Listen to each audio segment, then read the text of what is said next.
Ya, assalamualaikum warahmatullahi wabarakatuh.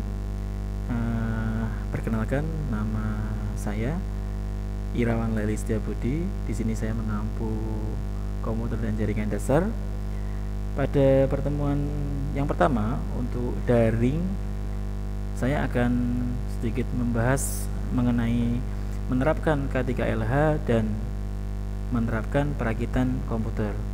Di sini kita akan belajar mengenai dua materi ini melingkupi 2KD 3.1 dan 3.2. Untuk itu mari kita sedikit bicara mengenai K3LH. K3LH itu berkaitan dengan keselamatan kesehatan di lingkungan kerja kita. Jadi pada pertemuan pertama ini mungkin karena kita hanya bisa daring atau online, Pak Irawan akan sedikit memaparkan bagaimana kita bisa memahami keselamatan kesehatan kerja di lingkungan kerja kita, khususnya di lab komputer. Mungkin nanti ketika kalian masuk di pertemuan pertama, mungkin Pak Irawan akan sedikit membahas mengenai K3LH. Pada dasarnya keselamatan kerja, kesehatan itu merupakan hal yang paling utama yang harus kita terapkan di lingkungan kerja kita. Sehingga ketika kita bersinggungan dengan perangkat, bersinggungan dengan komputer, kita bisa mengetahui mengetahui karakteristik dari komputer itu sendiri, sehingga kita bisa meminimalisasi kecelakaan-kecelakaan ketika kita menggunakan perangkat-perangkat tersebut. Pada K3LH di Maple ini berhubungan dengan bagaimana kita melakukan safety atau keamanan ketika kita menggunakan komputer. Seperti misalnya, mungkin kalau di materi ini itu Pak Ira akan sedikit paparkan bagaimana keselamatan dan keamanan ketika kita menggunakan komputer. Karena komputer itu pada dasarnya dia merupakan alat elektronika yang harus kita tahu karakteristiknya. Karena pernah ada kalian misalkan dulu di SMP itu kalian pegang komputer, tangan kalian seperti kestrum, sedikit-sedikit gitu, strum seperti tegangan arusnya itu enggak keras, hanya seperti digigit semut. Pernah nggak kalian? Nah, pada dasarnya itu karena arus listrik yang ada pada komputer kita itu semuanya kan terbuat dari bahan logam atau besi, sehingga ketika komputer itu tersentuh dengan lantai, maka dia akan ground itu bisa mengaliri arus listrik, sehingga safety yang harus kita lakukan itu kita harus memberikan alas pada komputer kita. Kalau kita tahu komputer itu kan ada monitornya, ada PC-nya ada PC-nya itu di bawahnya kita harus memberikan alas, sehingga komputer itu tidak akan langsung bersentuhan dengan lantai kita, sehingga meminimalisasi adanya arus listrik yang bocor. Itu mungkin dari segi arus listrik yang ketika kita pegang dia akan sedikit ngedrop, ya. Itu kemudian kalau kita melihat dari keamanan ketika kita menggunakan komputer, dari mulai posisi tempat duduk kita pun pengaruh. Jadi posisi yang baik itu tidak langsung berhadapan dengan jendela. Misalkan kalau masih ngetik nih, ya kan, pakai komputer, depannya ada jendela gitu, ada jendela, itu hal yang nantinya bisa merusak mata kita.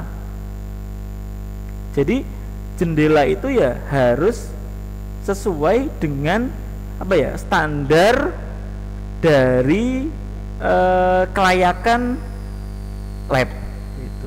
Sehingga itu bisa meminimalisasi mata kita dari bias cahaya yang terlalu nyorot gitu, sehingga itu bisa merusak mata kita. Kemudian kalau kalian tahu dulu itu ada monitor yang besar.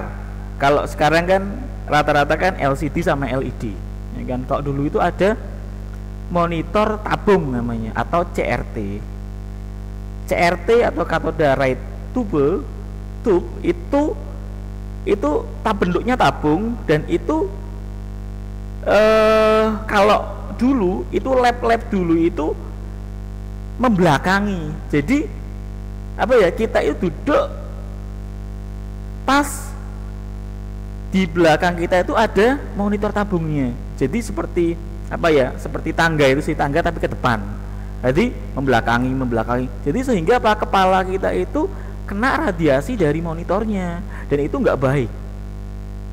Ini salah satu K3LH atau keselamatan kerja yang harus kita lakukan. Kita harus tahu ketika di lab komputer. Makanya khususnya di lab komputer di RPL itu kan kita kan sering menggunakan komputer, mungkin bisa sampai beberapa jam, mungkin sampai lebih dari 2 jam. Itu sangat memberikan efek yang negatif kalau kita tidak bisa mengkondisikan tubuh kita, kalau kita tidak bisa mengetahui cara-cara bagaimana menerapkan K3LH di lingkungan kerja kita. Itu berkaitan dengan K3LH. Kemudian tidak hanya fisik kita saja yang kita harus mengerti mengenai K3LH, tapi penggunaan komputer itu kita juga harus tahu, apalagi ketika kita merakit komputer. Kalau kalian merakit komputer itu, sebelum kita merakit komputer kita harus kita harus menghilangkan listrik statis yang ada di dalam tubuh kita. Kalian pernah gosok-gosok penggaris di kepala itu, di rambut kalian, terus nanti kalian nyobek kertas, kemudian coba kalian sobek-sobek, kemudian kalian gosok-gosokkan penggaris, kemudian kalian dekatkan kertasnya. Pasti banyak kertas yang akan menempel ke penggarisnya, benar nggak? Itu namanya listrik statis. Jadi tanpa kita sadari, kita itu mempunyai listrik statis yang ada di dalam tubuh kita, sehingga itu kita harus hilangkan ketika kita mau merakit atau membongkar komputer. Karena nanti di kelas 1 juga kalian akan dapat itu, cara membongkar, merakit, ya kan, mengkondisikan, memaintenance, mendiagnosis, itu akan kalian pelajari. Jadi sebelum kita melakukan perakitan komputer, kita harus menghilangkan listrik statis yang ada di dalam tubuh kita. Karena itu penting. Karena perangkat-perangkat komputer itu, khususnya seperti mainboard, kemudian RAM, itu memang dia bisa rusak ketika kena listrik statis. Sehingga ada pun beberapa cara yang harus kita gunakan. Setelah tadi informasi mengenai komputer, ketika subbagian tadi ada hardware, software, dan firmware, Pak Irwan akan lebih sedikit spesifik ke hardware. Yang pertama ingin Pak Ir bahas yaitu mengenai prosesor. Apa itu prosesor? Fungsinya memproses data menjadi sebuah informasi. Itu fungsi dari prosesor. Memproses data menjadi sebuah informasi. Adapun jenis-jenis prosesor ada 2, ada soket dan ada slot. Nah, kan, ada soket dan ada slot. Soket dibedakan menjadi 2. Ada soket yang namanya LGA. Nah, ini seperti ini. Ini LGA. Nah, ini LGA. Ada LGA 75, ya kan, dan jumlahnya beda. 775 itu jumlah dari simpul emasnya ini. LGA namanya. Ini LGA. Ada lagi soket yang disebut dengan soket PGA. Soket PGA itu lebih ke apa? Ke ada pinnya ini. Nah, ini ada pinnya. Ada pinnya seperti ini. Ini namanya soket PGA. Pin grid array, ya kan? Tadi LGA line grid array. Kemudian ada lagi yang namanya soket prosesor jenis slot. Ini slot namanya. Nah ini yang slot yang seperti ini. Nah ini yang seperti ini yang slot. Ini yang slot ini. Nah ini seperti ini. Ini slot namanya. Jenis prosesor slot, ya kan? Jadi masangnya di mainboardnya seperti ini. Ini kan PGA, ini LGA. Yang slot itu nanti dia ini seperti ini, nanti dia dipasang di mainboardnya. Ini mainboard namanya. Ini mainboard, ya kan? Dipasang di mainboardnya. Nah ini seperti ini ntar. Oh udah ada ya, belum ketemu.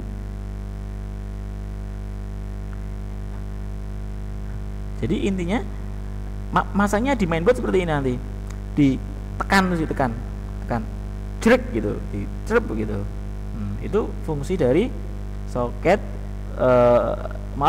jenis prosesor yang bertipe slot, ya kan. Adapun yang lainnya yaitu mengenai tadi Pak Ir sudah jelaskan mengenai fungsi dari prosesor, kemudian ada jenis-jenisnya, ada jenis soket dan slot. Kemudian soket itu ada dua jenis, ada LGA sama PGA, ya kan. Kalau slot itu hanya satu saja, ya kan. Biasanya itu slot itu untuk untuk komputer, untuk prosesor jenis yang lama.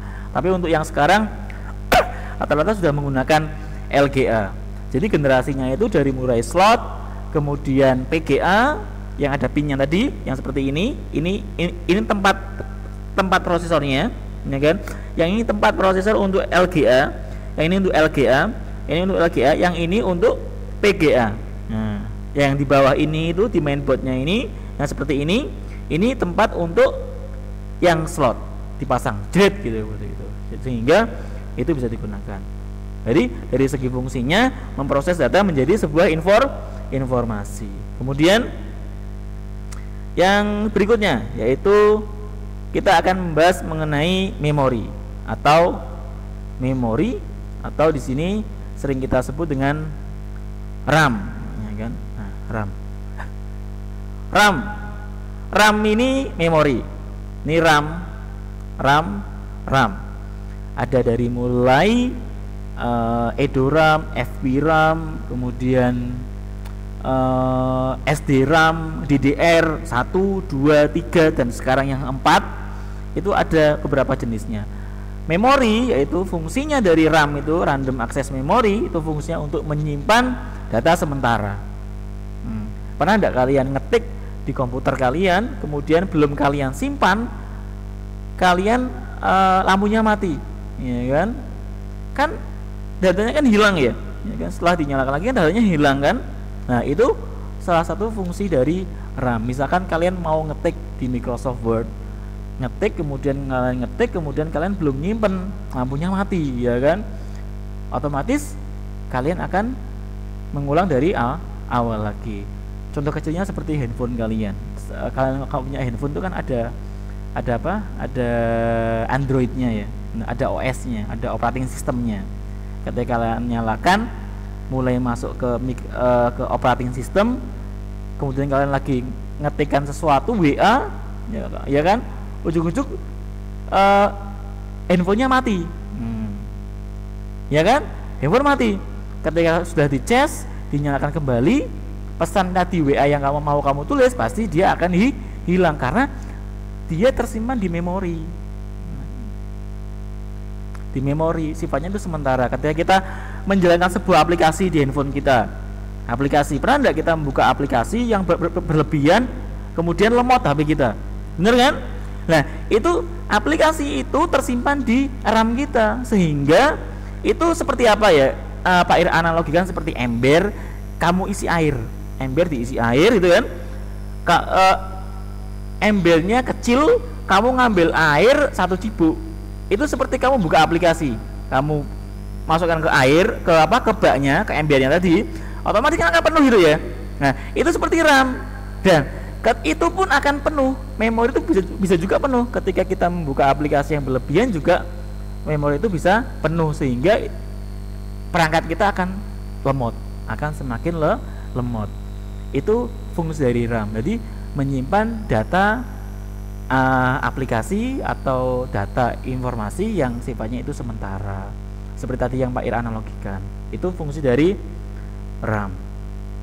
Kemudian mungkin masih banyak lagi yang harus Pak Ir sampaikan, tapi karena pertemuan kita terbatas, insya Allah Pak Ir akan sambung lagi di pertemuan yang kedua, masih tetap di KD yang kedua, karena KD kedua itu memang banyak informasi. Nanti kita akan bahas mengenai hard drive atau hard disk, mainboard itu sendiri, VGA, kemudian ada adapter atau LAN card, ya kan, kemudian ada power supply dan lain sebagainya. Itu masih banyak lagi.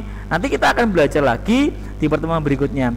Apabila kalian ada pertanyaan, silakan WA Pak Irawan di 08156950. Japri aja nggak apa-apa. Itu mungkin dari Pak Irawan. Terima kasih. Di pertemuan kedua kita akan bahas meneruskan KD yang kedua 3.2. Kita akan belajar lagi mengenai perangkat-perangkat yang lainnya. Tentunya walaupun kita online, tapi harapan Pak Irawan sendiri kan bisa bekerja dengan maksimal. Nanti kita akan bahas mengenai hard disk, mainboard, VGA, kemudian LAN card dan lain sebagainya. Itu harapan dari Pak Irawan, kalian bisa lebih baik di rumah. Walaupun di rumah tetap semangat, jaga kesehatan kalian, jangan lupa gosok gigi sebelum kalian tidur. Terima kasih dari Pak Irawan. Sampai ketemu di sekolah, mudah-mudahan bisa ketemu Pak Irawan. Itu mungkin dari Pak Irawan. Terima kasih. Assalamualaikum warahmatullahi wabarakatuh.